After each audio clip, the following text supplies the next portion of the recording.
that same United States working class. I not be moved listening the Bruce Springsteen sing The River.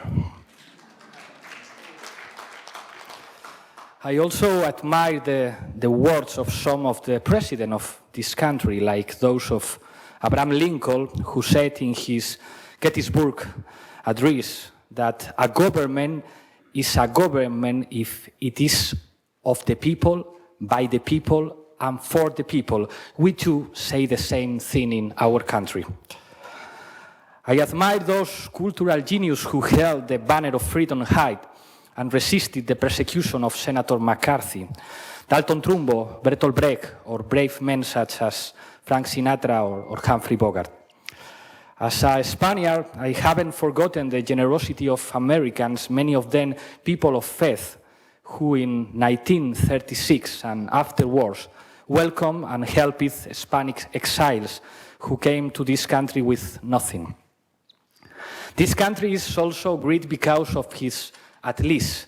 How can I not admire Tommy Smith and John Carlos, who with their fists raised the dignity of African Americans in 1968? How can I not admire LeBron James and his teammates who showed their full support to Trevor Martin, a teen kill for being an African American and for wearing just a hood? How can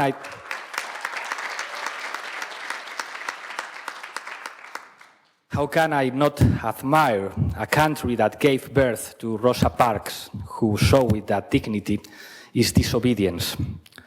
How can I not admire a country that gave birth to Angela Davis, to Harvey Milk? How can I not admire a country that has given birth to so many freedom fighters? I'm very happy to be in the United States with you.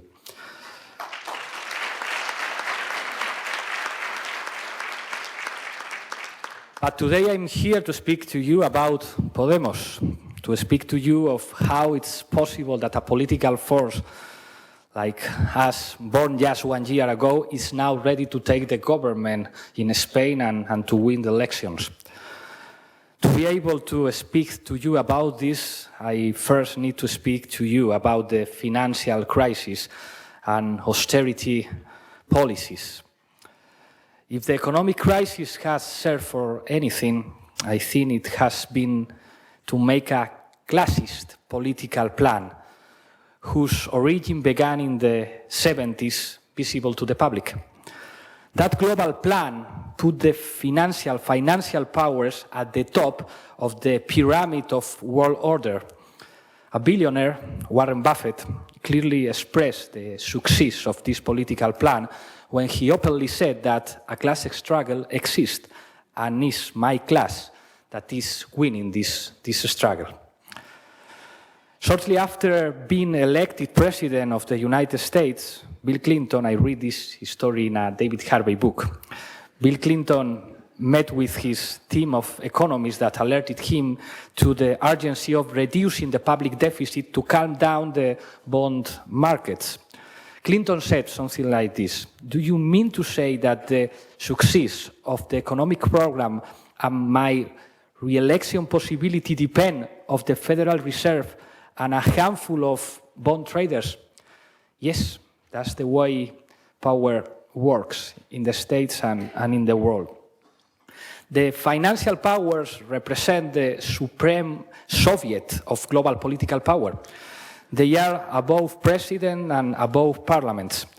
They are what David Harvey calls the party of Wall Street. It's like the Third International, but the international of the global powers. This party represents those living in the attic of the economic system. It's the same party that favored the subprime mortgages in the United States that served to evict millions of Americans from their homes. It's the party in which Angela Merkel serves. She's a militant of the Wall Street Party. The party that controls the European Central Bank, the party that controls the European Commission and the IMF, and the same party that yesterday made the plans for a structural adjustment in peripheral countries. It was the party that designed the Maastricht Treaty. In my in Europe, in my country. The Party of Wall Street also has officials in Spain who go from being of the boards of large companies to council of ministers and vice versa. We call member of this party the caste, la casta. Seguramente los españoles que estáis aquí habéis escuchado esta palabra muchas veces. Do you remember how this crisis began? It all started in 2006 with the increase of evictions in poor neighborhoods in a few USA cities. In late 2007, more than 2 million Americans had lost their homes, and another 4 million were about to. Several mortgage companies went bankrupt as a result of falling real estate prices, and the chain reaction began.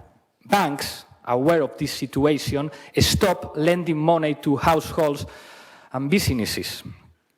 The USA economy, which was no longer based on production but rather on finance, witnessed private debt go up to 3 times its gross national product, GNP.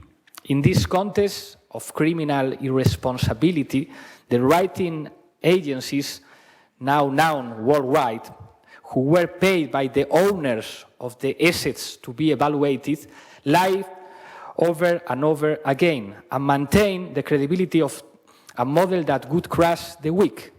The credit rating agencies lied, and so did the IMF, who always praised the vitality of the financial system, and in 2007 even said that the Eurozone area was prepared for a period of growth.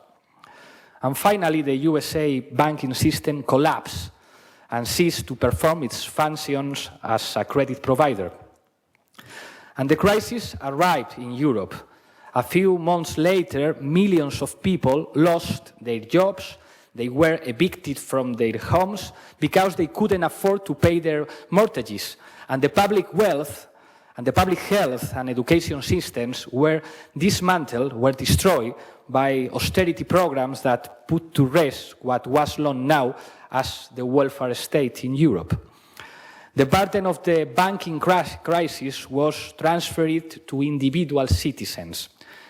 To deal with an unprecedented national debt, the people of the peripheral European countries has to accept the austerity measures and budget cuts in public services. At the end of the day, they had lived beyond their means. The phrase that sums up the political agenda of the financial powers would be rescue the banks and give the bill to the people. The identity of the Eurozone as a reserve of social rights ended. The crisis has finally created a Europe of a North creditor, South debtor, that established a division of labor controlled by the rich countries. The South must specialize in products and services with a strong demand for labor, but with low salaries. What have governments in Southern Europe, such as Greece, Portugal, or Spain, done to emerge from the crisis? Austerity policies. They reduced the salaries of public workers and in turn favored the condition for all salaries to be reduced. They carry out labor reforms to lower severance pay, raise taxes on basic necessities, protected the banks, and privatize everything. They reduce pension and raise the retirement age. They raise the price of medication and degrade health care. These austerity policies have not only created great suffering among the people of Europe, but have also proved quite ineffective. They have not served to solve the 3 major European issues: debt, unemployment, and domestic inequality. On the contrary, these issues become worse. In my country, for instance, unemployment levels are unacceptable. Debt has increased from just over 30% to almost 100% of our GDP. Almost half of the employed earn less than 1,000 euros per month, and I assure you that is quite difficult to live for a family in Spain with just 1,000 euros per month. There are shocking levels of poverty and malnutrition among children in my country. Those who have governed until now have not only provoked pain, but they have failed. And probably Podemos is the result of this failure. While all of this has been happening, the number of millionaires in Spain has increased, of course. In a situation of social emergency, the government rules in favor of a rich minority and against the weak people. What can we do? What can we do? We stand for a national plan in a new social Europe. We must carry out a debt restructuring to adjust the debt to social justice criteria and legitimacy.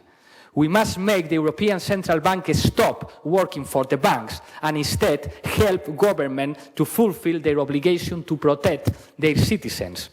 We must create a public banking system to ensure investment and credit for households and small and medium-sized companies. Public ownership must be extended to certain key areas of the economy, such as energy, transport, utilities, and other strategic sectors.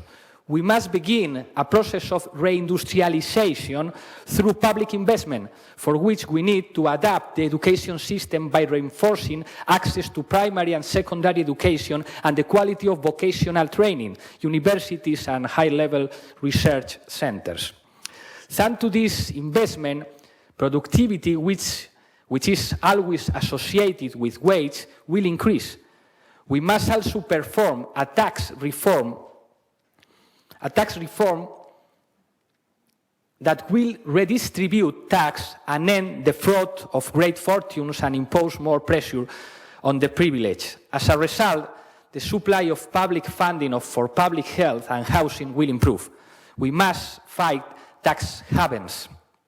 In order to accomplish all of this, a political change is necessary in Spain and in Europe. I think that this democratic change is underway. I know that they are not going to make it easy for us, but if there is anything the people of Spain have shown to us, is that we can do it. Es que podemos. Thank you very much.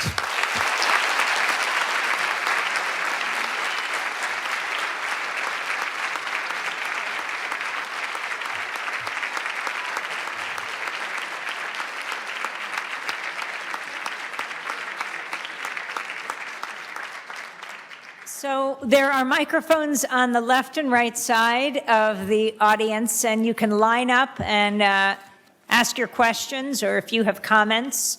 But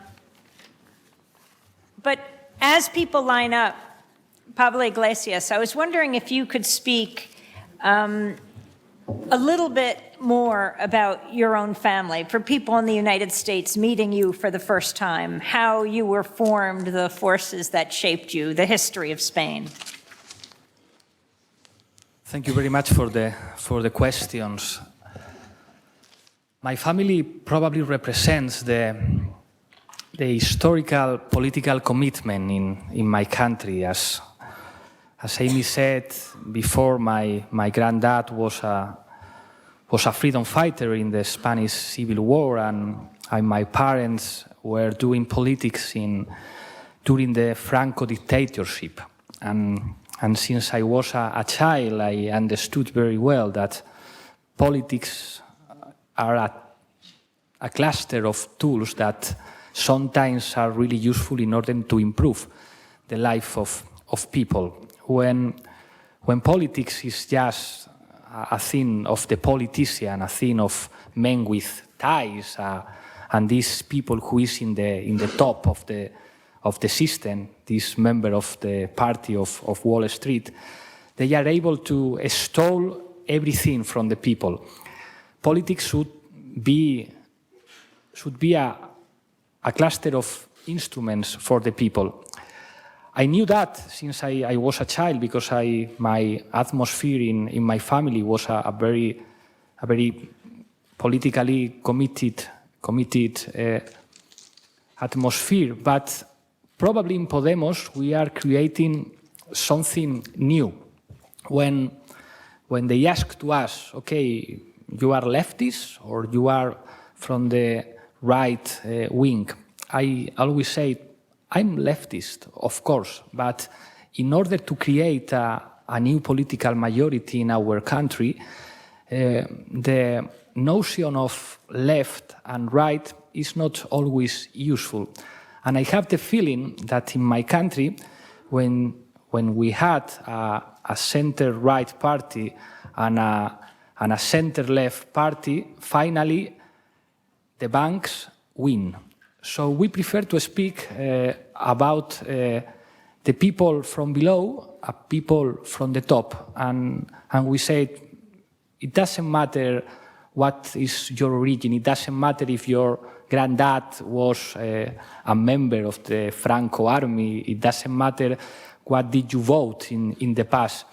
If you agree with us that we have to democratize economy, if you understand with us that there is no democracy if financial powers have not democratic control, if you think that is something of common sense, the fact we need a public health service and a public system of a school and that we need public universities, you can be with us. We can be the majority. We don't need all flags if our political target is to take the political power and to change the things. And probably this is the best lesson of Podemos. I remember when the M15 movement, el 15M, the Indignados movement, was in the squares in Spain. Of course, there were leftist people like me, for instance, but there were many other people. And I remember some old member of the leftist party very upset. They were very, very angry. So you are indignados. I'm indignado since I was 15 years old, and you are new in this. And you should understand that probably the fact that many guys who are in the streets protesting, saying, yes, we want democracy and we don't feel represented by these politicians, the fact they are on the streets is probably the best proof that the failure of the left in my country, because you didn't organize this demonstration. I remember my students. I used to be a professor of political science in Madrid, and my students were very, very political, you know, some of them Marxists, Leninists, and these ironic and beautiful words. Some people think if you have a photo of Che Guevara, of Marx, you are more revolutionary.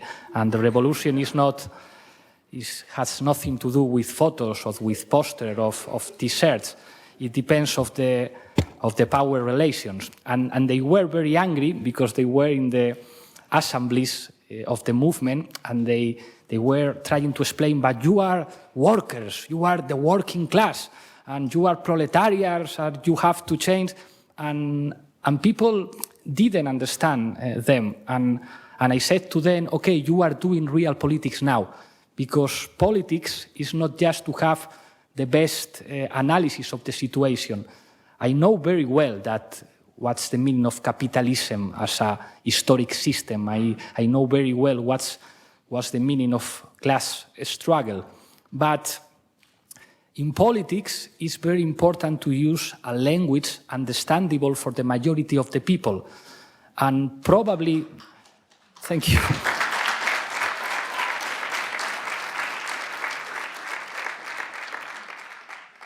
And probably the big success, the big victory of the financial powers, or the victory of the neoliberalism, or the victory of the ideology of capitalism, is that they were able to change the words, to change the language. A political struggle is a struggle for the meaning of the words. You have to fight with the words. You can be a caricature, you can be something ridiculous, all-left militant, alone all the time, crying against capitalism, and nobody understands you. You have to use media, you have to use a new language, you have to try to create a new majority. And even if I came from a very radical left family, and I consider myself Marxist, I know that the important thing in politics is to create a majority. And that's the reason because now in Spain and in Greece, the powers that be are very worried about Syriza and about Podemos, not because Alexis is a Marxist, or not because I come for a very radical family, but because we have the possibility to take the power and change some things. But if you want to change something, you need a majority, and sometimes to get this majority, you need to leave away, to put away the old flags and to create something new. And the fact that the powers are very worried about us is probably the best proof that we are doing the things well.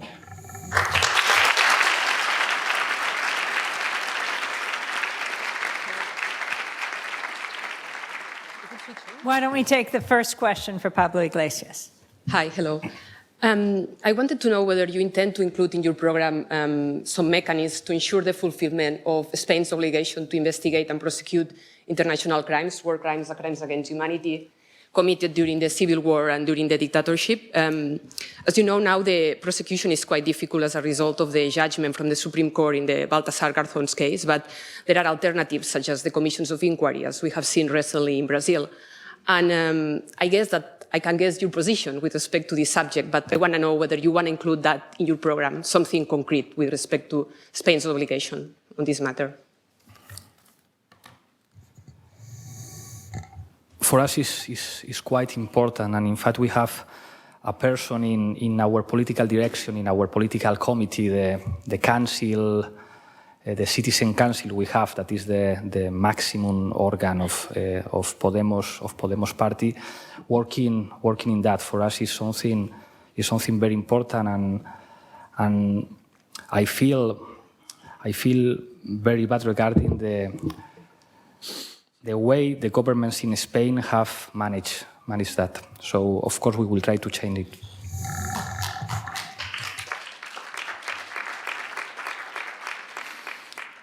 Hi, my first question is for both of you, Amy and Pablo, which is, how can we create a horizontal alliance between Europe and North America, including Mexico and Canada, which allows us to tilt the balance and make finance capital our server and not our boss?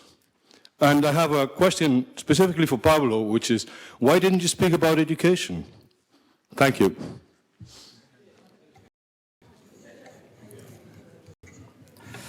Regarding the first question, an alliance between Europe and North America and Mexico. In geopolitical terms, is quite difficult. I don't know if you were speaking about the alliance between people, and I think that's very important. That's great. It's very important to internationalize not just the fights, not just the struggles of social movement, but the common sense. I think we are in a geopolitical transition nowadays, and I think it's open a structure of opportunities to change many things in the world. This is not necessarily a good news, and it's difficult to imagine what is going to happen in the next years. But I think we need, again, some kind of global civil society with new issues. I think that the human rights are now in a terrible situation, and it's quite important to defend them. And I think that in Mexico, in the States, and in Europe, we have good reasons to defend human rights. Regarding the second questions, I don't know. I think education is quite important, and especially public education. If I have the opportunity to come back in New York, never again in winter, I promise you, I will try to prepare a conference about education. Is a topic quite interesting for me. And on the issue of, horizontal alliances, we have to facilitate open media. I mean, I come from an independent media movement, and what comes out of that global conversation is for people to shape, but we have to ensure that forum is there. I just remember being down at Zuccotti Park with all of my colleagues at Democracy Now! Interviewing people. And seeing, we're in the media metropolis of the world, yet for the first week or so, there was almost no media coverage, even as these journalists would walk by to go to work. And then I remember Erin Burnett on CNN, she was starting her show that week or that day.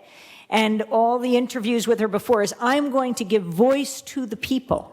And that first broadcast that she did on Zuccotti Park, the header on it was seriously. So it makes me think of that famous Gandhi phrase, right? First they ignore you, then they laugh at you, then they fight you, which I think is where Pablo Iglesias is now with Podemos and the movements that have recognized them. Then they fight you, and then you win.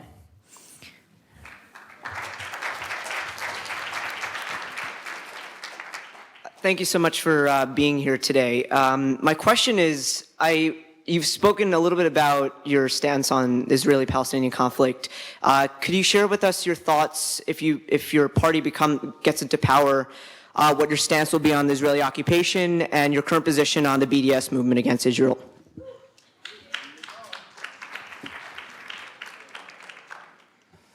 I've been in Palestine in September, and I saw this unacceptable apartheid situation. In my opinion, Israel is violating all the time the international law, and the attitude of the USA government regarding Israel is completely unacceptable. The attitude of Europe is probably the best word in order to define the attitude of Europe is hypocrisy. I think that Palestinian people have the right of a state, and I think that come back to the borders of 1948 could be the more reasonable solution for the conflict. I know it's very difficult because Israel is a powerful country and they have the support of the United States. But we will work for democracy, and work for democracy means support the Palestinian fight.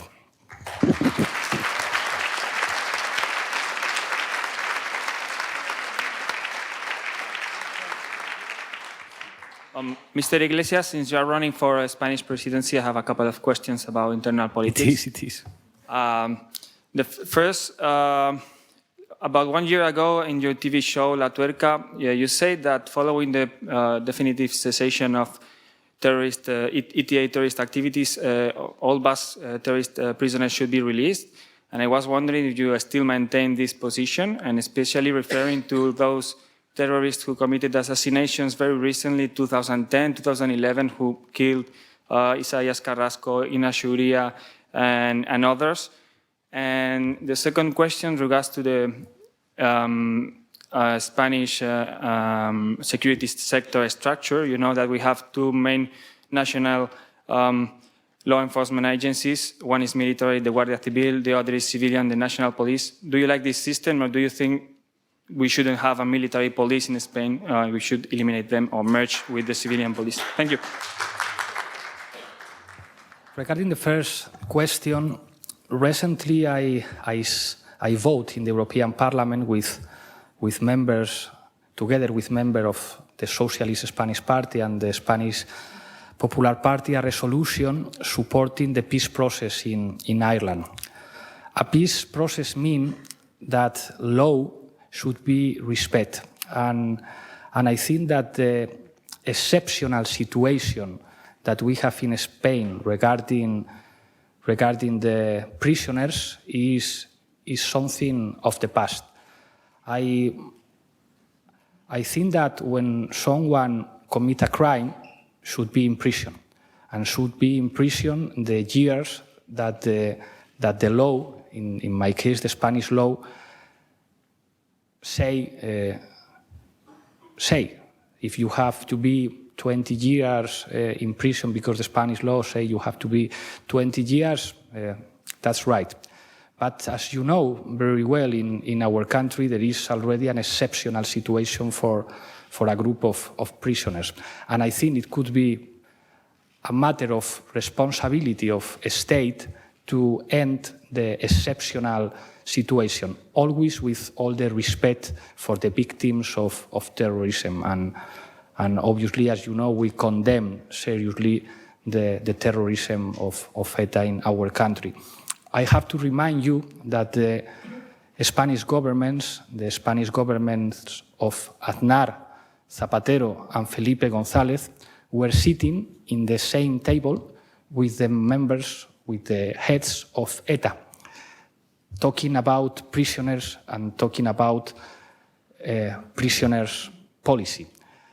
And I think it's a state matter, very, very, very difficult. But I think that I can ask to my government to have a state responsibility in order to organize his politics regarding this issue. The second question is about the police system in Spain, where we have different police forces, police, civil guard. We have had meetings with unions or association of police and civil guards, and if we are in the government, we should open a big dialogue with all the sectors in order to organize the most effective system of security in our country. It's not an easy discussion, but the most important thing is to try to be more efficient, listening to the actors in this case. Yes. Good afternoon. Syriza is calling for a European debt conference, the model of this being the London Debt Conference of 1953, which allowed Germany to resolve itself for 50% of its debt and move into an economic power position. Do you call for that? And if so, what would be the proper percentage for Spain? Thank you. I think the Greek government is right, and I think they are making very good proposals in order to improve the situation in Greece. And restructuring the debt is something needed. It's impossible to pay the debt if your economy is completely destroyed. The austerity programs have destroyed the economy in Greece. And I think we are now in a very difficult moment. I see very dogmatic behavior in some countries in Europe, especially in Germany. And I think we should say to Angela Merkel, you did a mistake. These austerity programs had been a disaster for the European Union. And maybe if you continue to develop this dogmatic behavior, maybe next year you will be sit in a table with Marine Le Pen, and we don't like that. So I think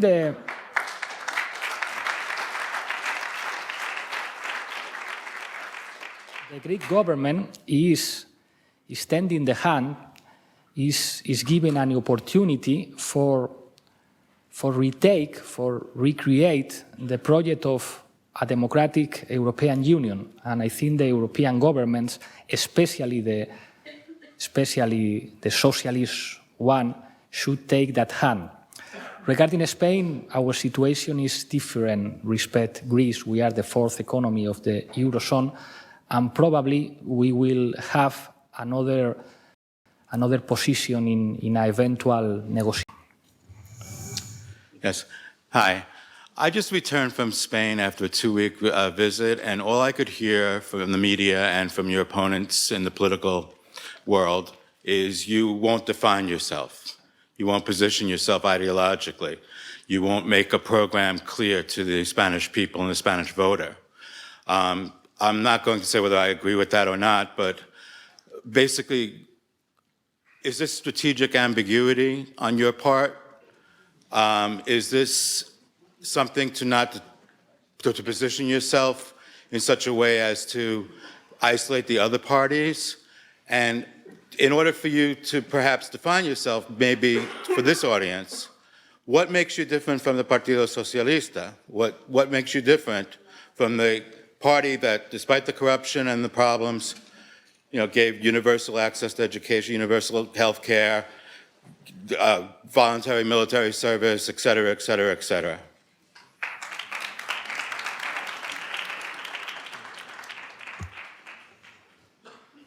Even if my English is not so good, if you understood some of my conference today, I think ambiguity is not a word able to define my discourse.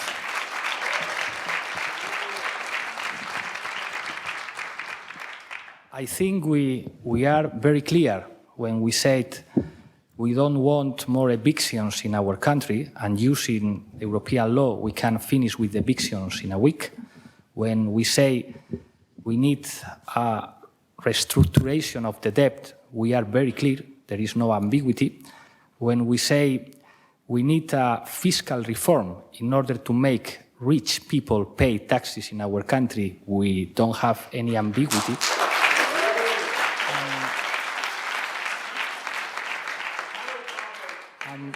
Probably this aggressive behavior you can find in some Spanish newspaper is precisely because there is not ambiguity in our discourse.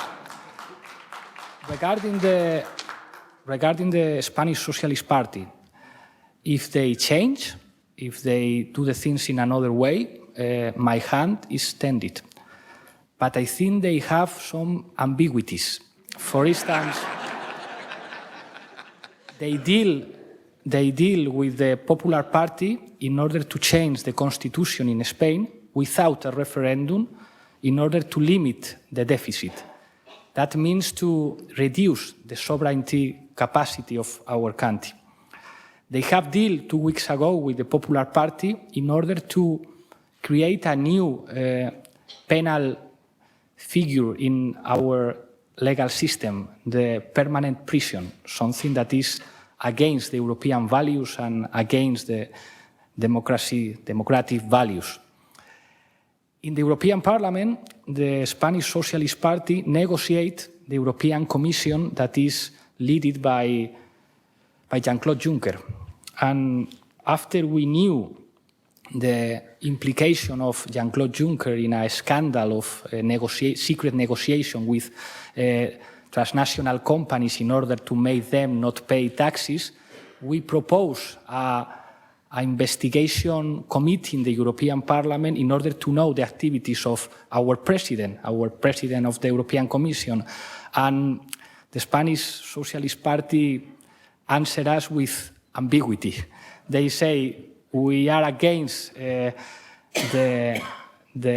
fiscal havens, but we are not going to vote for this commission. So I think the problem of ambiguity is not our problem, it's maybe the problem of the Spanish Socialist Party.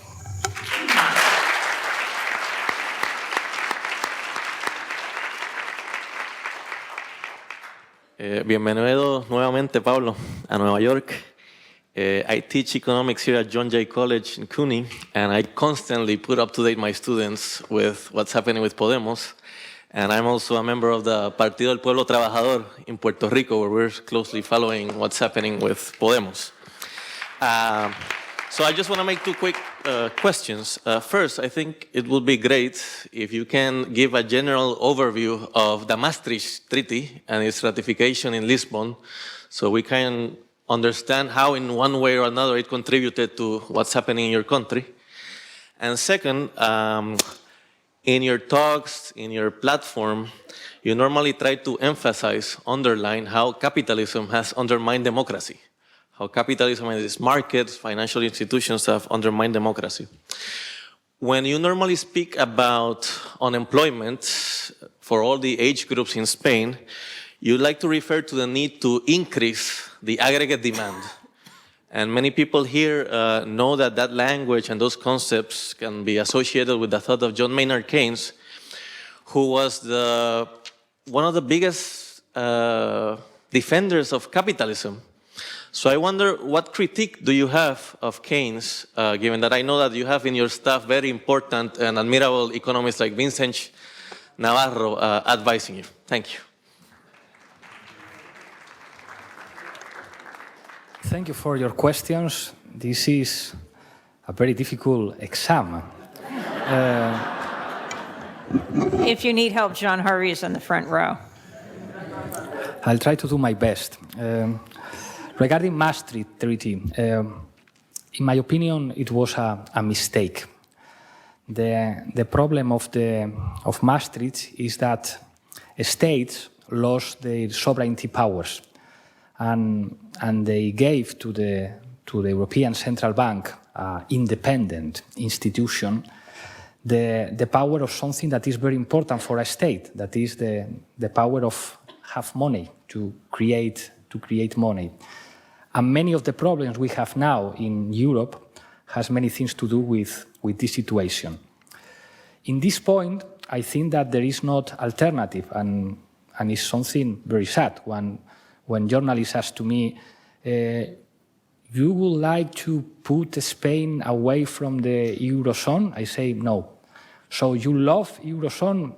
It's not my best dream, but it's the reality, and it's probably impossible to make another thing. The second question is great. Obviously, we are defending neo-Keynesianism, and Keynes was a defender of capitalism. In fact, the Keynes ideas were probably the best way to protect capitalism and to make capitalism survive. But probably you know very well that it's impossible to change capitalism just winning an electoral process. Even it's impossible to change capitalism teaching in universities.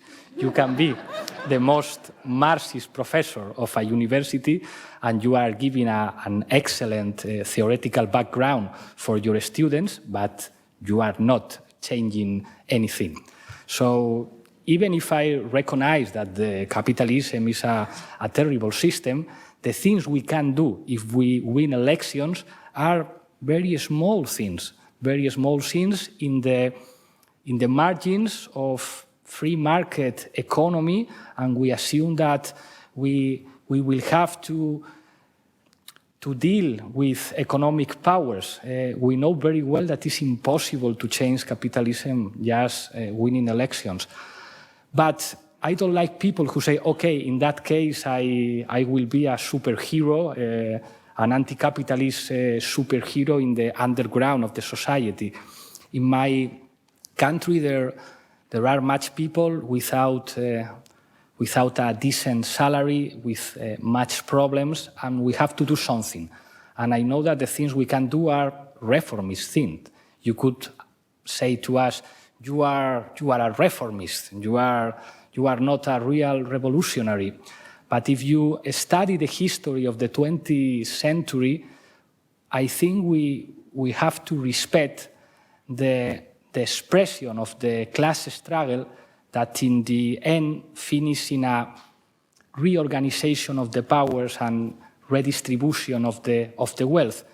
We are not very ambitious in that sense. We just want to make clear that democracy means that we can limit the financial powers, but we have not the force, we have not the power to change the whole system.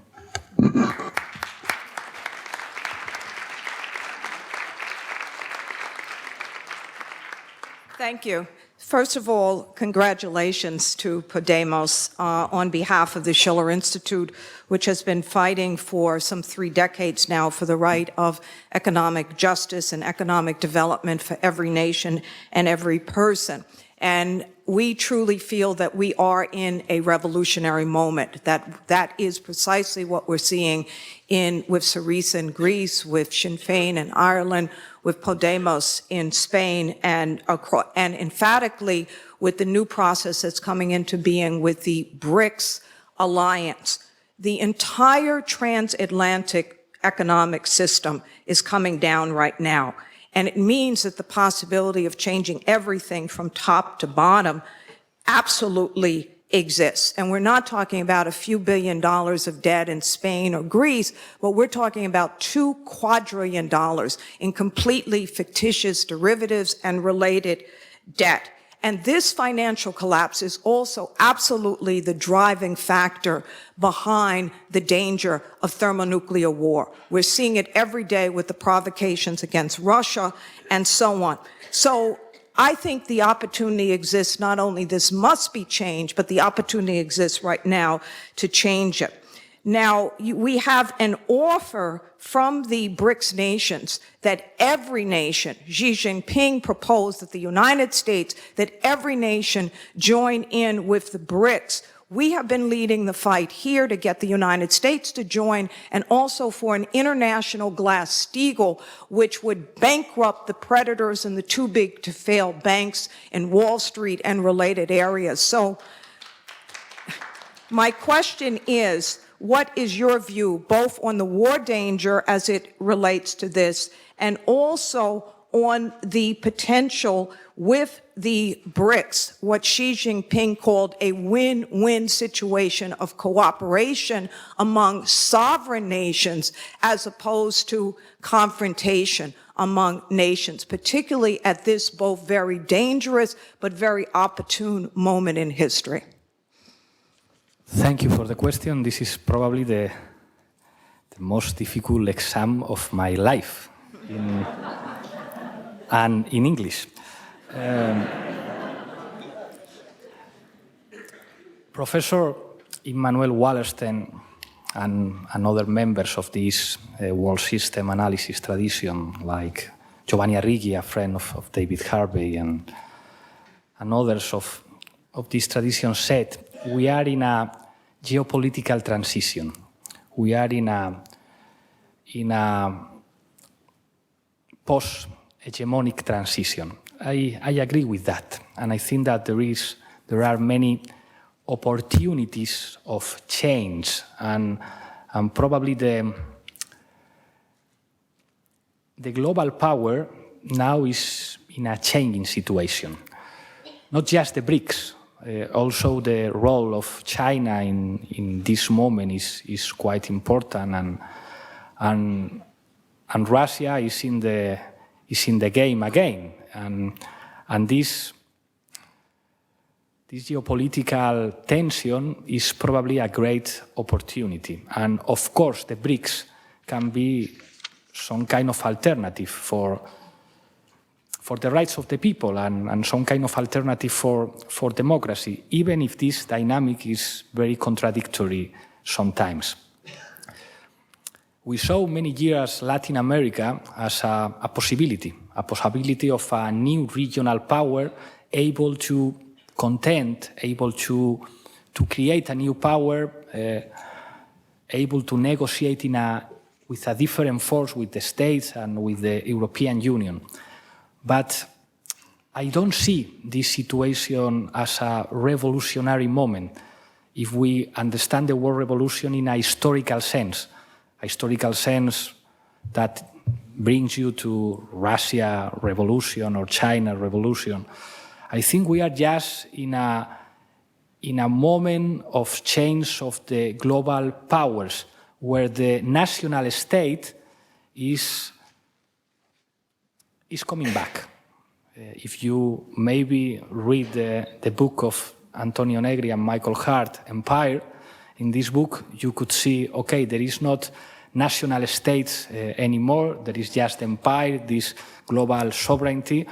I think this crisis is showing that the national state is coming back for being here for many years.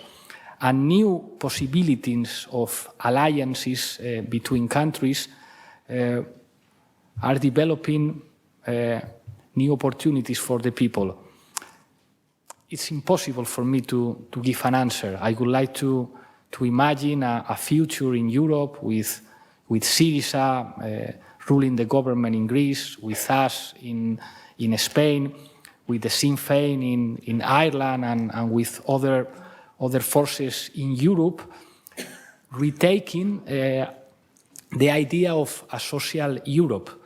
But I think we are in a very difficult situation, and our enemies are very powerful, and they are going to use all the tools, all the weapons they have in order to stop us.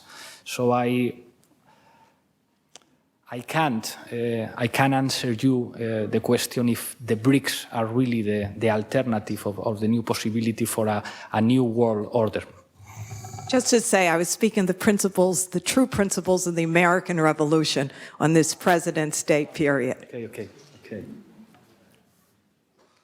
Hi, Pablo. Can I call you Pablo? Yeah. Thank you. My name is Javier. I'm a Spaniard too, so thank you for coming to the US. I've been living in this country for 10 years, and I think it was very important for me to come here today. The first reason is you don't get very often Spanish politicians to come to New York and give you the chance to talk to them face-to-face and ask questions. It was also important to come here today because I consider myself agnostic from a political perspective. So a very open mind and, looking at things without an ideology behind it, but purely from the perspective of someone that wants, the bigger good. And I think we share that. I think we also share the love for this country. I've been here for 10 years. I started my family here. I work here, and I honestly feel proud of this country every single day. I also think we have in common the fact that we don't like the casta, right? It's something that you said repeatedly, and I fully agree with you, and that's partially the reason why I became agnostic. Corruption, number one. 2, the media. 3, decisions that are not good for anyone. I fully support that. Now, having laid all this out, my main question to you, and you said this was a difficult exam for you, I doubt anyone has asked you this question before. As a Spaniard, why should I vote you for president? And, each of us have different interests, of course, and I think it's important to lay out my interests as well, so we can address them. I think, it's organized. I would like to go with you as actually for hours on this conversation. But I understand other people want to ask questions and we're in limited time. My first interest is on ETA, the terrorist group that has killed hundreds, if not thousands of people in Spain. I personally have witnessed 2 terrorist attacks. The first one when I was 7 years old.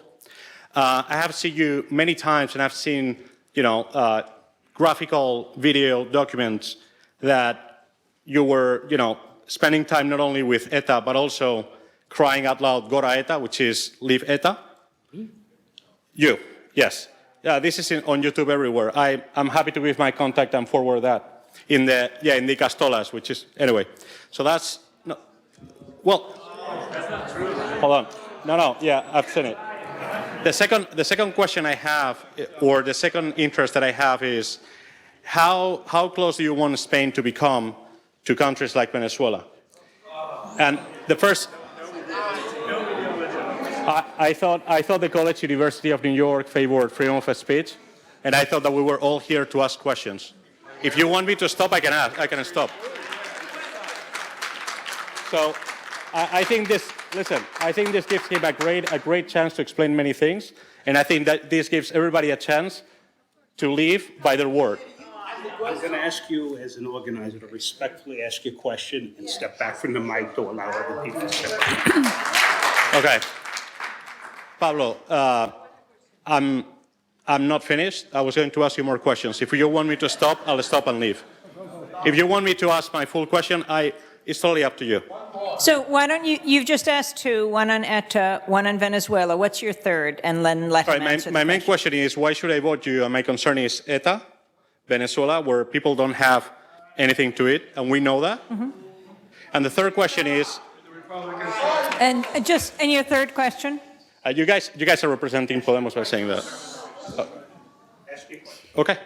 And the third question is, from a political, from an economic policy perspective, why do you think...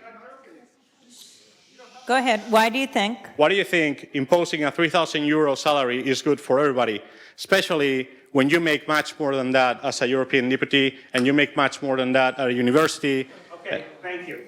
That's the question, sir. Okay. Okay. Pablo Iglesias. I thought you wanted to hear the third thing, Pablo. Please step back from the microphone. Thank you. Thank you for the questions. I don't have any problem to discuss every issue, but I don't accept lies. You said I did a crime. You said I was supporting a terrorist band, a terrorist group, and you said there are videos. That's not true. That's not true. And it's on YouTube. It's on YouTube. You can search Pablo Iglesias Goraeta. It's not true, and as you know, every declaration, every opinion I had is very well known, because the right press in my country have used everything. But you said here, you said Goraeta, and this is terrible, because I have to say, with all my respect, you are a liar. And maybe if I was wrong. So you condemn ETA. You condemn ETA. Give him a chance to respectfully answer your question. I didn't interrupt you, even if you were lying. My opinion regarding terrorist groups is that we have the law, we have a state of right, and we have a penal code in order to combat that, and there is no doubt about it. And Podemos condemn. Podemos is against any form of terrorism. My opinion regarding Venezuela, I could say it's a beautiful country, but I think you are asking me my opinion about the government of Venezuela.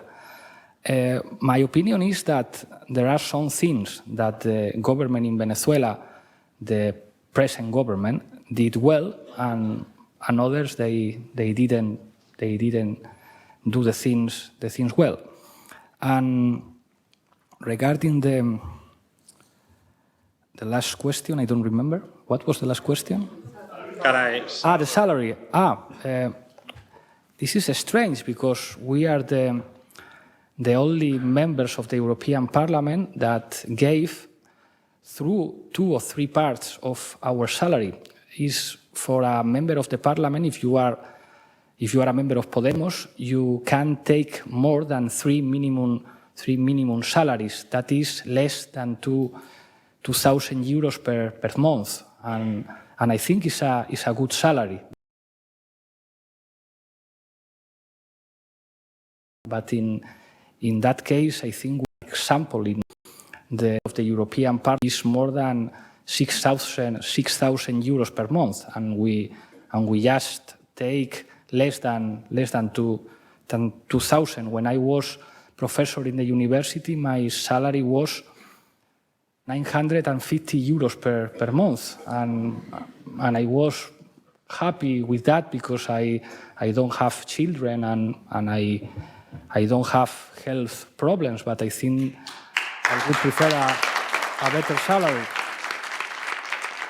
I think I answered your questions. The reason why should you vote for me for a president, I don't know. The best thing of democracy is that you can choose and you have many options.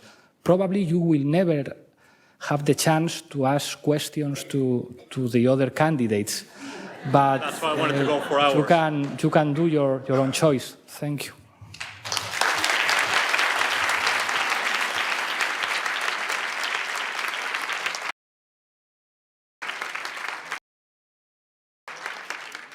Should remains a majority, what would Podemos do during the first month to deal with the Troika? We will try to implement a social rescue plan, a citizen rescue plan. And the first thing we really want to do is to end evictions. The evictions in my country, the word in Spanish is desahucios. I don't know if the translation is correct when I say evictions. And the evictions probably in our country were the best expression of the injustice situation we live, where the banks that had a big responsibility in the crisis were protected by the government and were allowed to put the people out of their houses. And it was a terrible image to see the police taking the people from their houses. I would like to be a president in a country with the police is going to take the people with responsibilities in the crisis, and that's the reason we understand that to finish the evictions could be a great first decision of our government. We're going to take one more question from each side here. Hola, Pablo. A difficult question.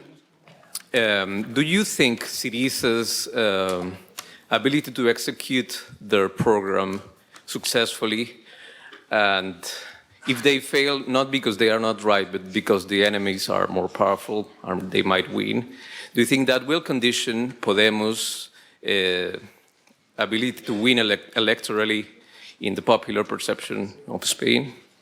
Thank you.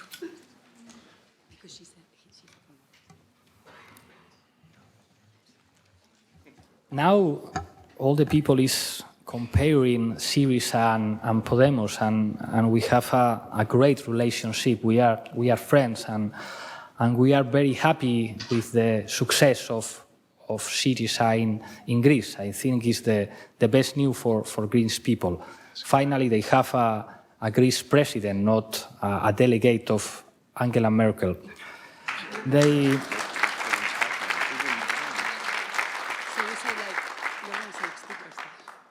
To rule a country is very difficult, and if the economy of your country is destroyed and you are in the European Union and you have many of the financial powers against you, the margin you have to rule a country is quite small.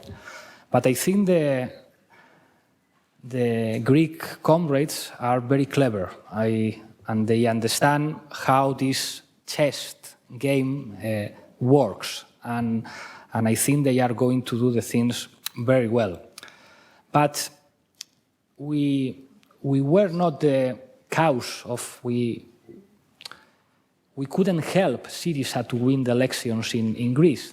Greek people had to do their own homework, and for us it will be the same in Spain. I really want that the Greek government succeed in his work, and I'm sure they will do it because they have really good ideas. But our history is going to be completely different, and obviously we can learn many things in Greece, but we have many things to learn also here in the State and in other countries, and nobody is going to give us the victory of the elections. just if the citizens in Spain understand that we can be a tool in their hands in order to change their lives, the victory of Podemos will be possible in Spain. We're going to share a question since there's only one allowed. Thank you. You're the best. Leah. She's the best. And we'll make it short. So we know that even the reforms that we're going to win when we win the election are not going to be able to be done just by government alone, right? It's going to require mass mobilizations of the population, of the working class, of the people. But you didn't address any of that in your talk, so I wonder if you could address some of that now and the importance of non-electoral activity in order to affect change in the electoral arena. And then very, very fast in esto. If I was Spanish, Pablo, I will vote you. You are great. I'm Catalan. I have a nation. I also... No, bueno, a ver, escucha un momento. Encantada de hablar contigo también. So, you support... We are the same, actually, because you have a dream. I have a dream. You support the Palestinian state. I support the Palestinian state and the Israeli too. In my case, both. Yes, y soy catalana. If you support the referendum for the Catalan society, will you actively campaign towards the no? Because you talk about patria. And my patria is the Catalan one. And I love Spain, as I love any country in the world. Pero mi patria es la catalana. Gracias y adelante, que lo estás haciendo muy bien.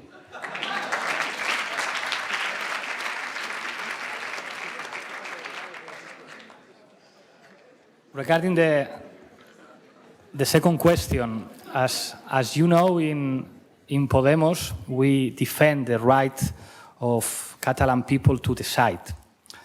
And to decide about everything, not just about the national issue of independence. We think that the only possible way to discuss about this possibility is to open a constituent process in all the state. And I'm very clear with this.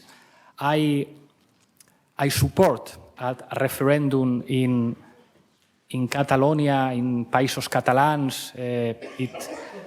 We will have to define the area. But I think that in order to make any decision about the territorial situation in the Spanish state, we need to open a constituent process and to discuss about the right to decide about this issue and more issues. Regarding my opinion, in Podemos there are people that in that referendum will vote yes, will vote no, and will vote yes, no. So, because it's possible to have different opinions in Spain. In Podemos, if you ask me, I respect that many citizens in Catalonia, they feel themselves not Spaniards, but Catalans. I respect that, but it's true that there are many citizens too that feel themselves Spaniards and Catalans, or Catalans and Spaniards. And my opinion is, I don't want that Catalonia could go away. But I think that the decision is a decision that should be made for the Catalan citizens in a constituent process. I think I've been very clear with this. Bueno, pero so you are saying that the Spanish together they have to decide, not only the Catalans. The problem is the possibility. Me and you, we can define the situation, and the only possibility to create different relations between the different nations in Spain. I think that Spain is a plurinational reality. I think that there are different nations in Spain, is to open a constituent process. And I don't believe, for instance, when Artur Mas said this is a problem between us and the Spanish government, I don't believe then, because I know very well what Artur Mas represents. When the problem is the money, they have just one nation, their money. And some of the elites of the of the Catalonia leadership are exactly the same that the members of the Partido Popular. Okay. But you talk about Syriza, the coup. We have the coup, so you can be. Senora, we have to end. Sorry and thank you. Gracias. And I respect so much coup, and I have a great admiration for David Fernandez and Kima Rufat and other comrades. We don't have the same regarding all the issues. The first question, of course, we will need a popular movement in order to change the things in our country. That's the reason because we organized the demonstration of the change, La Marcha del Cambio, last month with more than 200,000 people in Puerta del Sol. It was something amazing. We know very well that we are not able to change the country. We need civil society, we need social movements, we need to empower the people in order to change the things.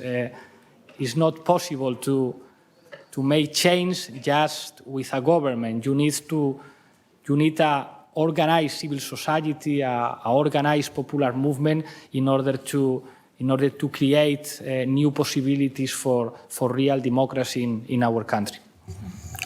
So a big round of applause for Pablo Iglesias.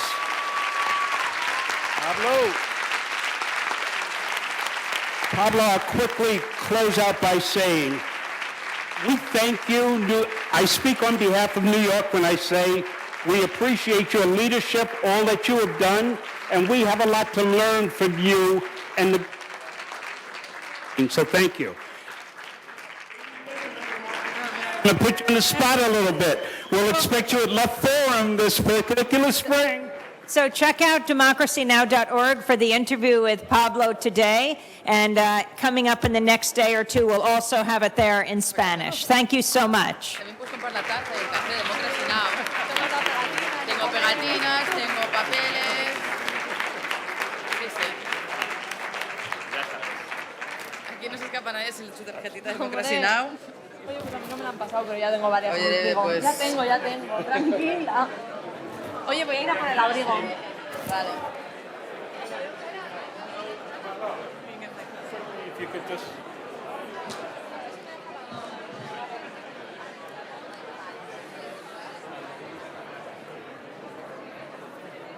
Amy, yeah. You could just real...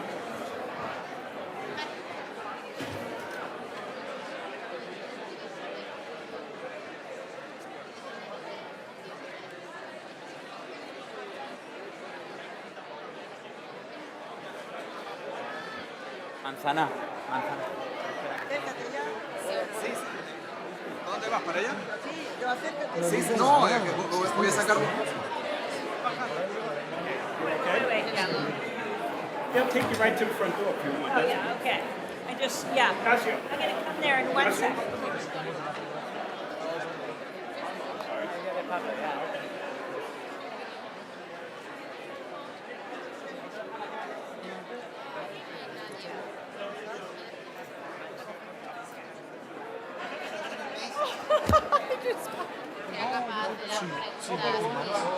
Dar la vuelta.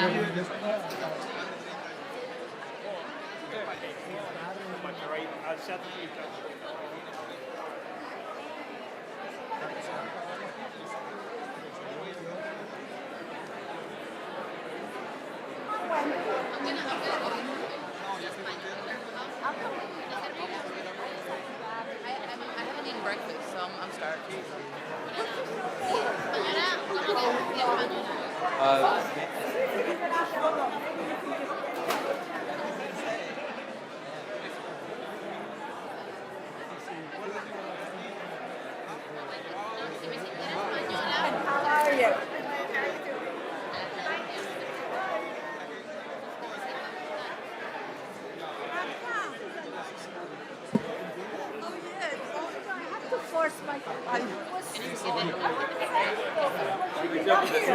Yeah, you know, listen, there's one at every event I visit.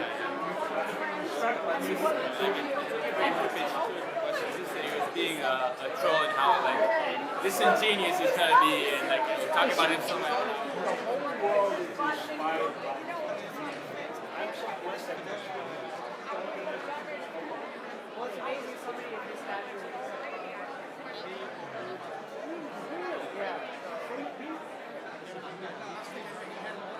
Yeah. Oh my God. I'm just saying. Whenever you hear this word, you know, there's always one in every crowd. And that's why I said everybody's like,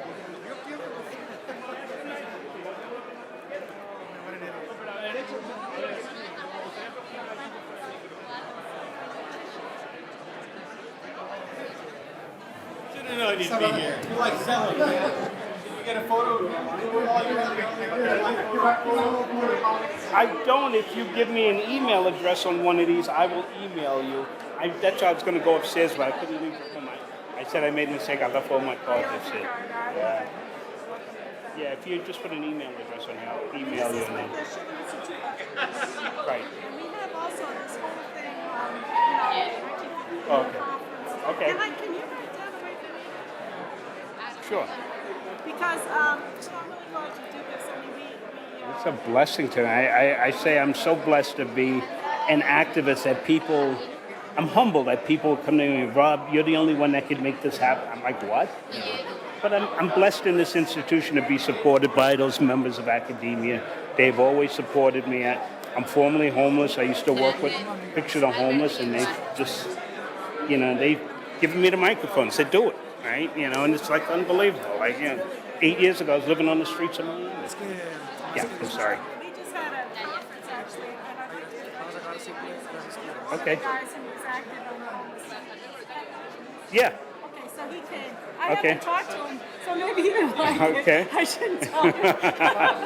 You never know. You know, I'll tell you the truth. What's wrong about it? I mean, we had, you know, legislators, we had diplomats, I mean, the Indian consulate spoke, and about 5 people in the audience happen to know this, although you Yeah. didn't know it. Yeah. Because the economy is so criminal. Yeah. That, Yeah. and that's, Yeah. But the other thing, I have. Okay, Dave, thank you. I want to get back to this because we're also doing all this stuff on the Glass-Steagall bill. This one is more on Okay. proposed grounds convenience. Okay. Yeah. I'm This one has the signatures. This is what I'm asking you to. Okay. Put your signature on. Okay. All right. Okay, so I'll get back. Yeah, I'll definitely look it over, and you know, I'll look it over once I get back to the office this afternoon, and I'll sign off on it. All right. Thank you so much for coming. Thank you for your question. All right. Take care. Hey, Peter Hogan, we recently connected on LinkedIn. We'll Yeah. send you, Okay. So one check, you know, The labor union guy. Okay. Yeah. Okay. But the, Good crime, right? Yeah, absolutely. Sometimes it's good crime. Yeah, right, Good, publishing good. One check, you know, I'm assuming that there's risky, like, video of this stuff online. Yeah, so somewhere. it was- Because I would love to get a transcript, figure out if I can get it in the union paper. The Center for Place, Culture, and Okay. Politics. Who's Just go to there? their website. Yeah, yeah. So if you Google it, I don't. Do you know who in the center is? Well, you can email me Okay. because I work with Mary Taylor. Something I can get or I don't. I actually ran out of mine. Yeah, I don't. Came ill prepared.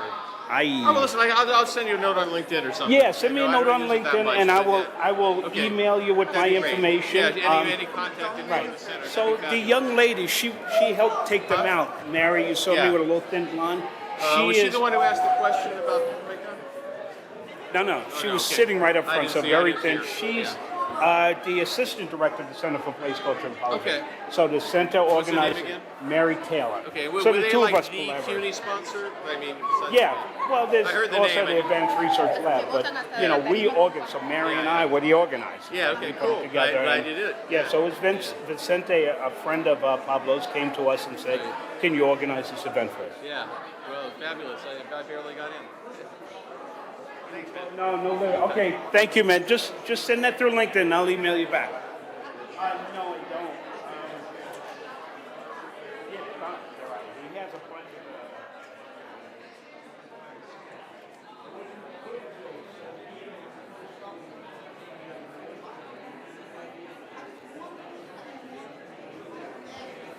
of. Hey, man, what's going on?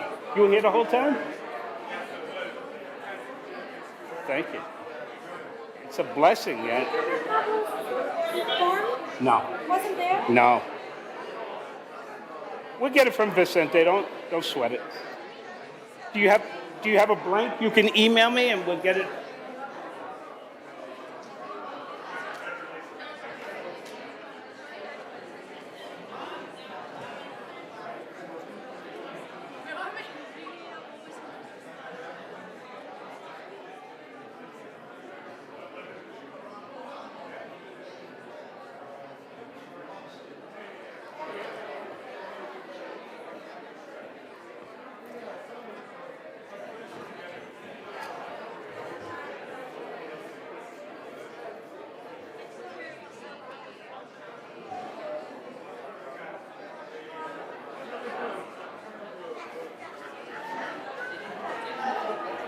Jack.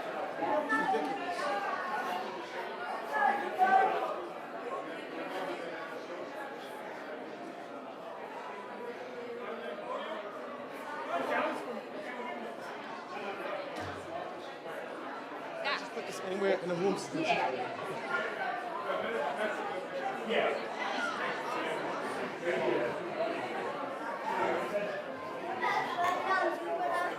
407.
Todo este.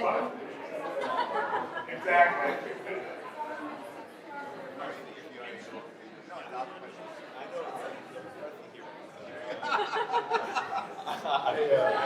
I am not or never have been. No, I wasn't wrong.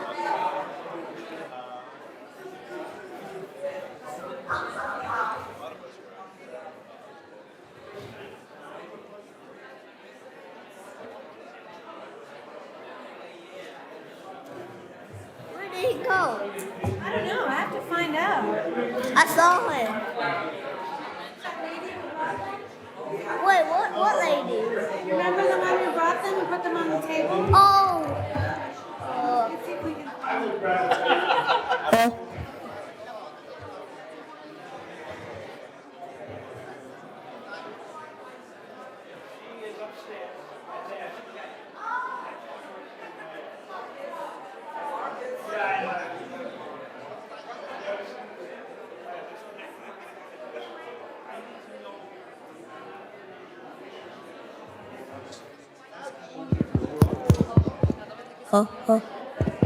What's this answer?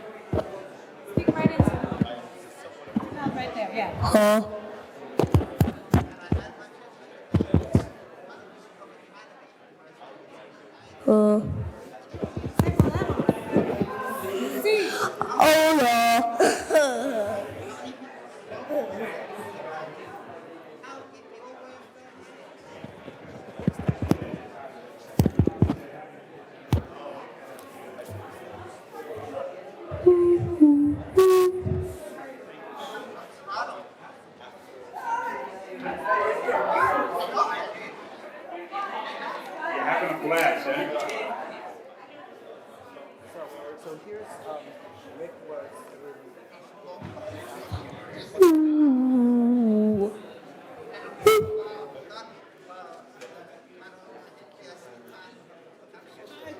Attention, attention. I mean, like, well, I'm not late tonight or tomorrow. Don't forget your phone. I gotta leave here. You know what I'm gonna do? I got yes from him. Stanley said, go with it. I'll call Stefan.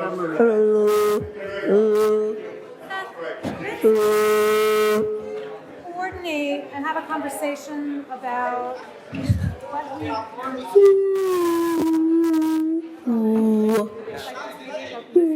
Hi, ladies and gentlemen, please.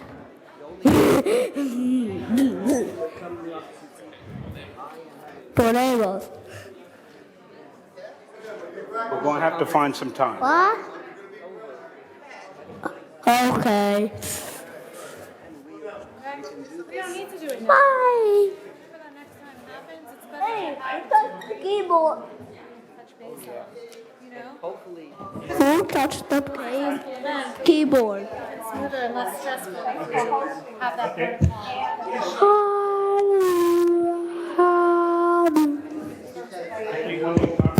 Is it me? I got a bunch. Yeah. Give me, let me see. That's a sign.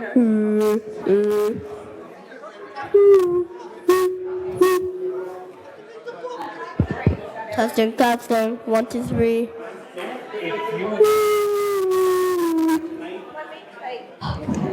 Sorry.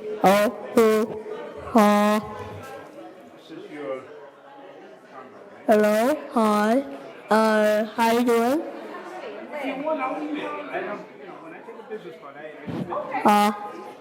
Okay. Who says on the keyboard? Rob. Period. Robinson.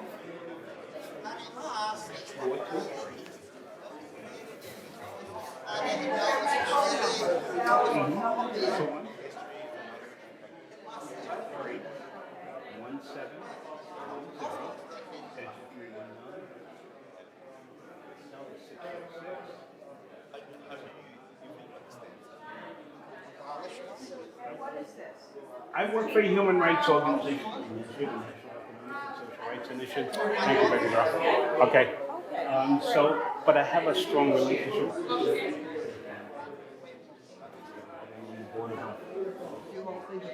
This event is holding for the left arm of the Senate.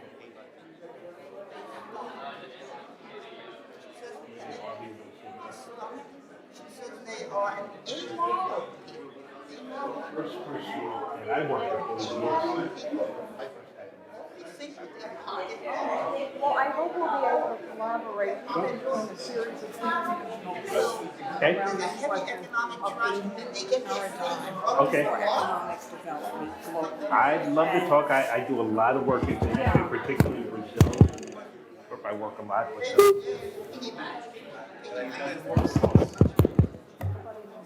Okay.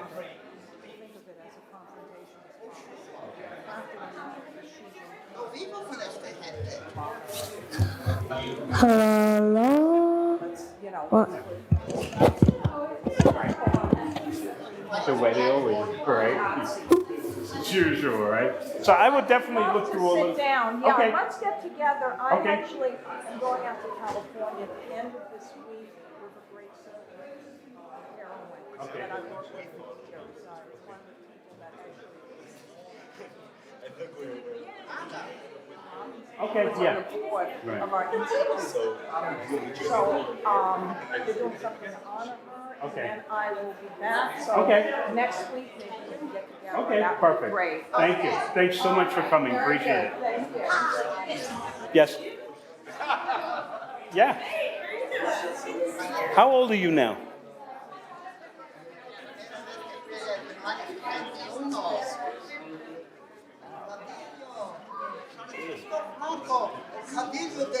Give me a minute. Just let me shut this stuff down.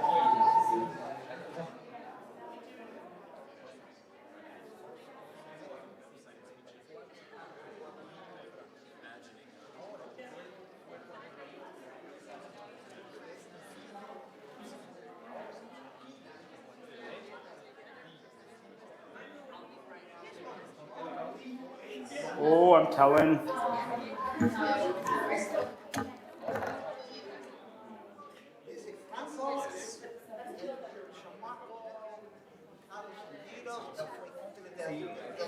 No hay ningún problema, André. Thank you. Thanks for coming. Appreciate it. I'm one of the others.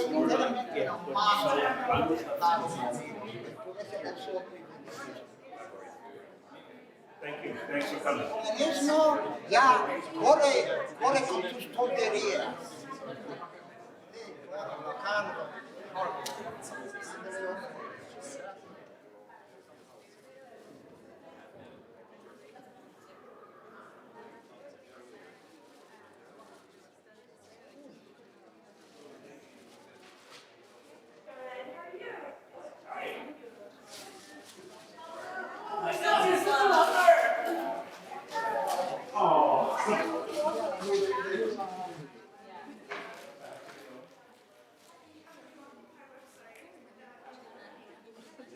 Yeah.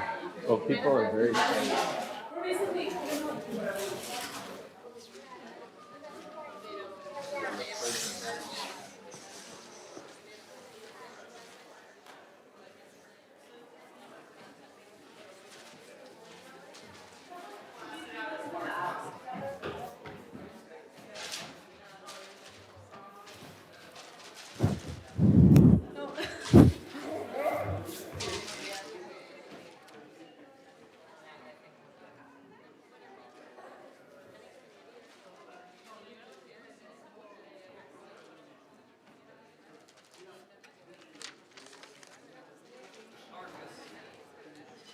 I'm on this too. We got almost all of this nailed, so. And this.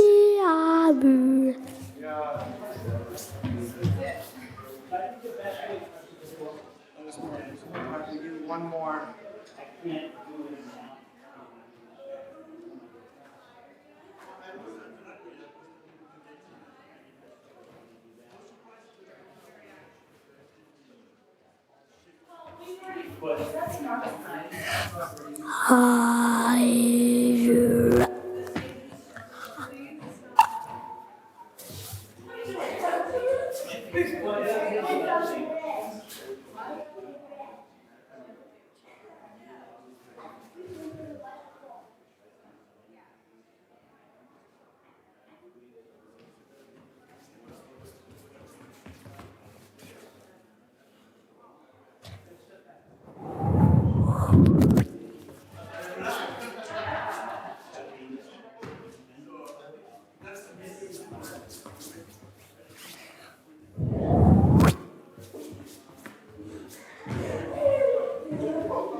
Good.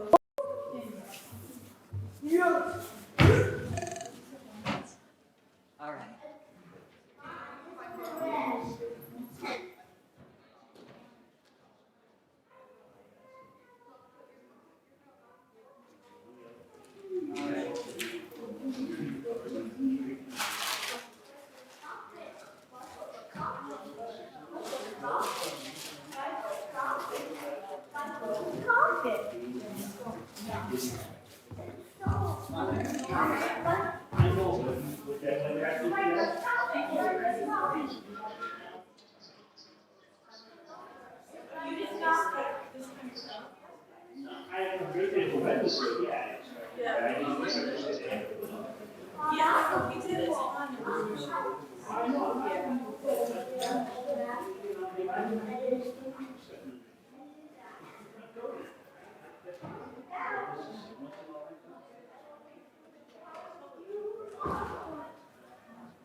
You just haven't gotten to it yet. Proudly circled.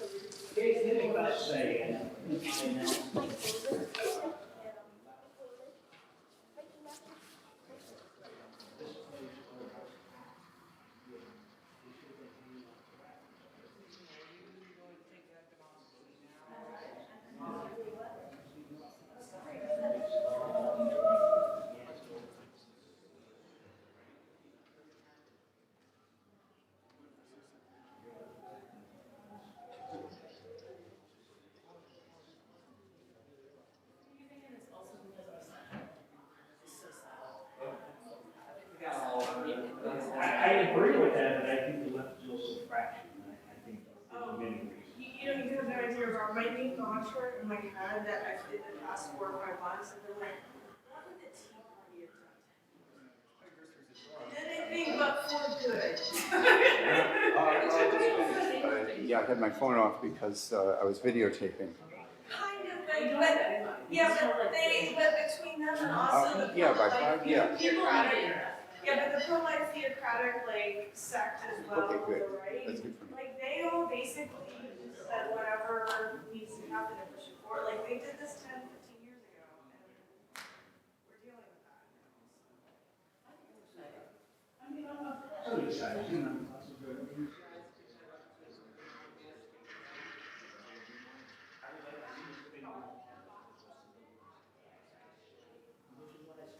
I'm doing a lot of that right now. I'm doing all the ready for run stuff, which is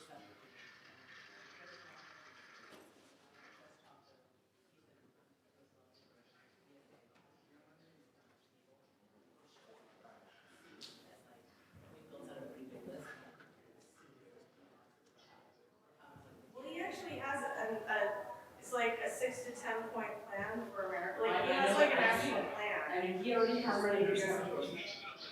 And he was already endorsement.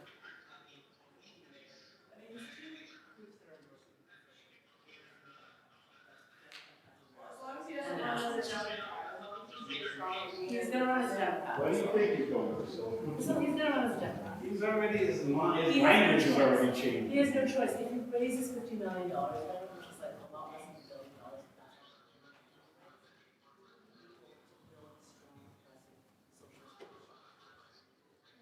That's the best way. But that's how I mean, I could be wrong, but, you know. But he's, I agree with you. Folks, I gotta pack up and run through front of Okay. Good to see you. Well, I can't believe how big you got. Right? Tell Pablo I said hello, take care. Take care. Good to see you. Well, I'm not even going upstairs, all right? I'll come by the office on Friday. Wait, I'm not even going upstairs, I'm gonna run out of here. Because I gotta get up to this. What happened? Are Are you gonna try to? No. Oh, yeah.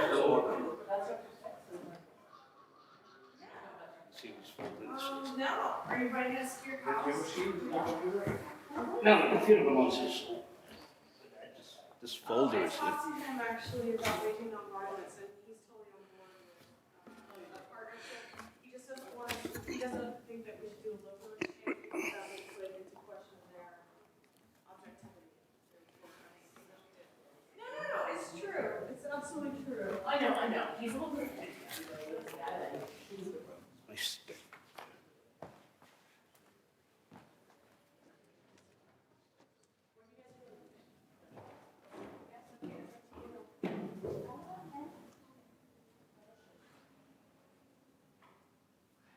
This has became my best friend. I like how you're like, no. You know, we should go to any like burger place you guys have popped up. She doesn't like to eat burgers. We can get any burger. Mike, There's you know great this. Korean fried Yeah. chicken What places. is the crazy people get back to us? Lost and found, yeah. I'll do that, man. See you up there. All right.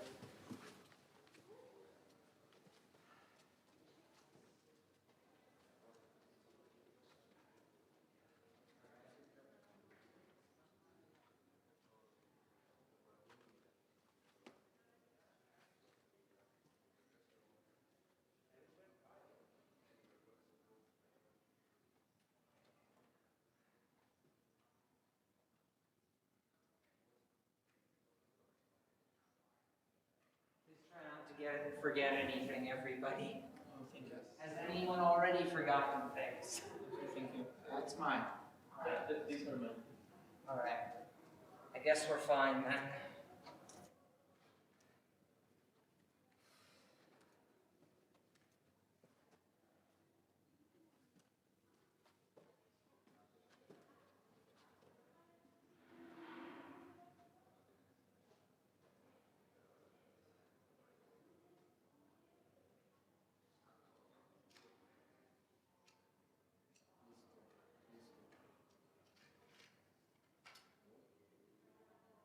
Ya le mandé todo, tres partes le mandé. ¿Aló? ¿Pasó, Nicolás? Todavía igual.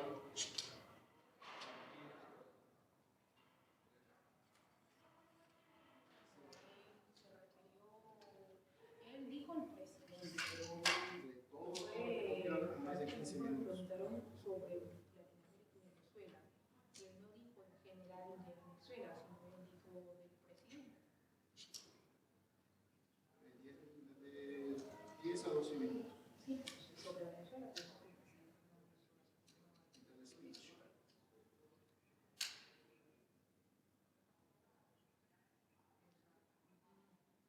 No entiendo lo que me dice. Todo es 12 minutos. ¿Te ha parecido lo que ha dicho Venezuela? Ah, ¿Qué te ha parecido lo que ha dicho Venezuela? yo pensé que iba a hablar más. Como 2 3 minutos. Está muy entre 15 y Valdemoro. Sí, pero no, Todo. Ha dicho que no se está bien. Sí, ya está mandado. Ya está mandado. El problema es que pero yo también Sí, ya le mandé a usted.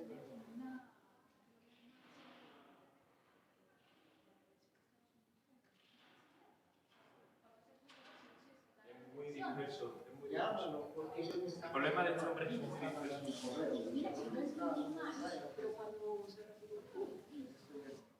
Ya está mandado.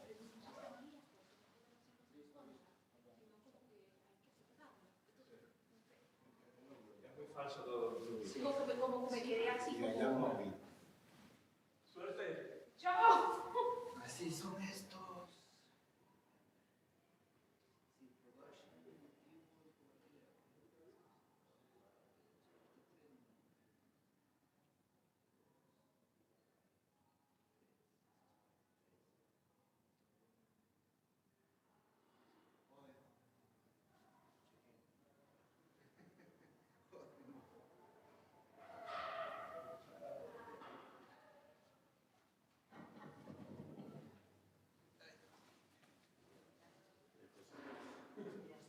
No, yo terminé, ahora necesito matarlo.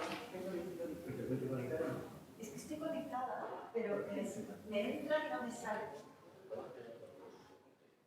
Estoy buscando a ver si puedo en el portal.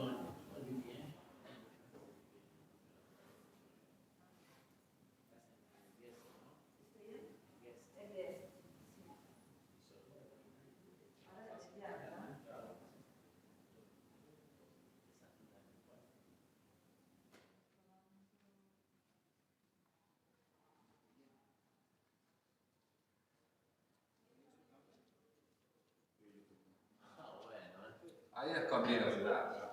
Por fin te veo trabajar. Por fin te voy a trabajar yo a ti. Por fin te veo trabajar. Bueno, no vas a decir que la All Star Game hizo trabajar. Va.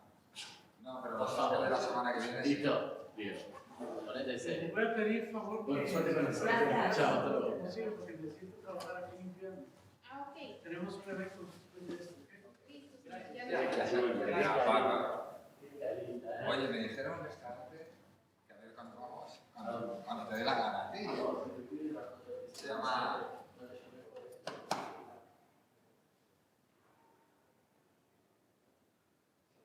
Buenas tardes. Hello. Quiero pedir. Sí, español y inglés. Necesito que salgas porque vamos a... Ya estoy terminando justo. Ok, gracias.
tan claro el video. Venga a ver, ¿por qué será? No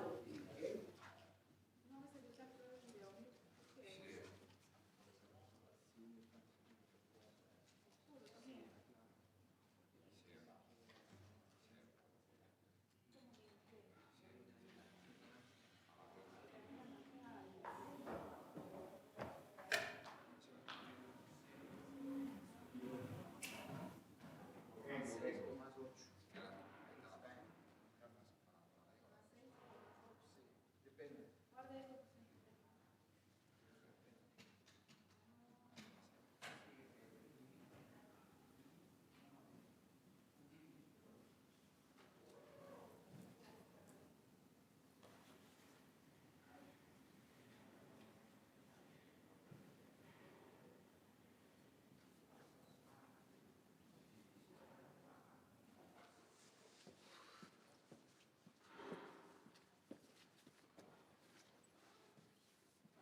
¿Ya se va, Nico?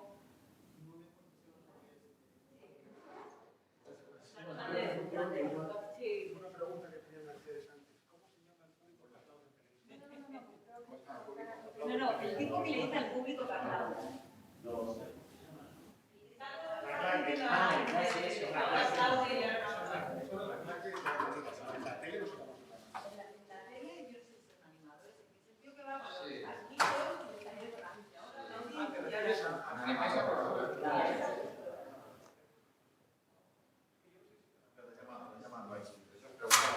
Tiene que haber un nombre. Alguien se encarga de eso. Animador, aplaudir, público. Yo he puesto animador, pero me expliqué. No, pero animador. El aplauso. Pero en realidad lo que pasa es que cuando él aplaude, todo el mundo sigue aplaudiendo también. Para. Es como el animador de la tele. Pero está agradeciendo que la gente lo aplauda. Ya, pero él cuando empieza a aplaudir, él sigue aplaudiendo. Él sigue aplaudiendo, él sigue aplaudiendo. Yo creo que sí.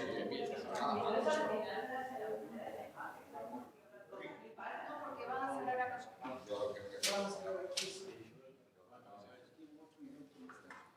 Mercedes quiera 3 semanas, como este No, semana, 3 horas. No, yo pensé que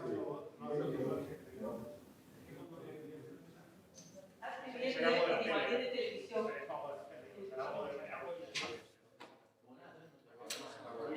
Sí, Marta. No sé, eso le quería preguntar.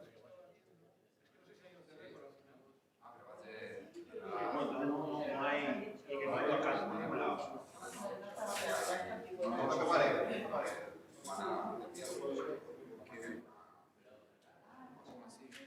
Cavalcante y así.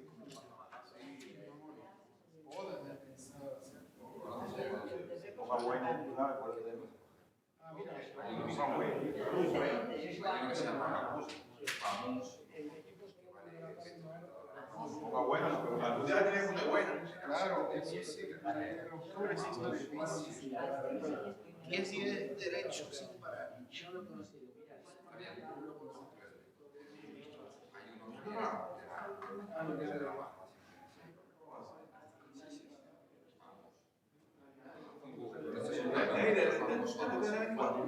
No, no, eso es otra.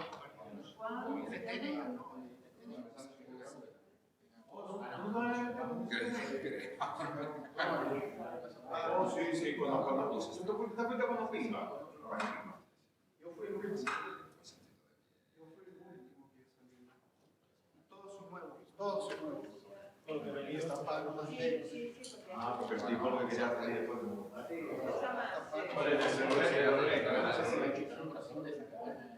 El de los lentes.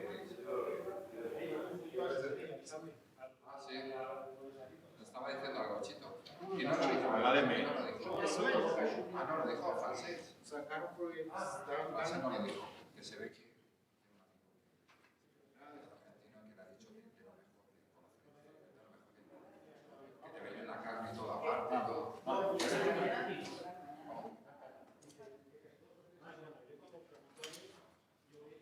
¿Trabajas independiente? sí, ahora estoy en esto, todo mi equipo y todo, pues.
Yeah, thank God.